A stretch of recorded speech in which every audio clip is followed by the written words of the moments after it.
কক্সবাজারের চকরিয়ায় যৌথ বাহিনীর অভিযান পরিচালনা করার সময় সেনাবাহিনীর লেফটেন্যান্ট তানজিম সরোয়ার নির্জন নিহত হয়েছেন।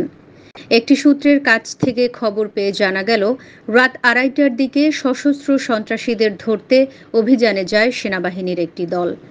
লেফটেন্যান্ট তানজিম আলোচনা করতে এগিয়ে গেলে এক পর্যায়ে কথা কাটাকাটি হয় এবং তাকে গলায় ৩ বার ছুরি দিয়ে আঘাত করা হয়।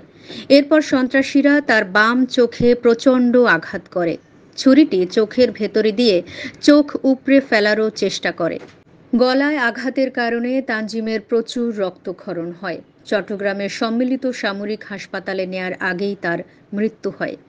লেফটেন্যান্ট তানজিম পাবনা ক্যাডেট কলেজের ৩৬তম ব্যাচের ক্যাডেট ছিলেন। চকরিয়া থানার ভারপ্রাপ্ত কর্মকর্তা মঞ্জুরুল আলম ভূঁইয়া বলেন, দুর্ধর্ষ ডাকাতদের ধরতে যৌথ বাহিনীর অভিযান পরিচালনাকালে একজন সেনা কর্মকর্তা নিহত হয়েছেন। ডাকাত দমনে চকরিয়ায় যৌথ বাহিনীর অভিযান অব্যাহত থাকবে।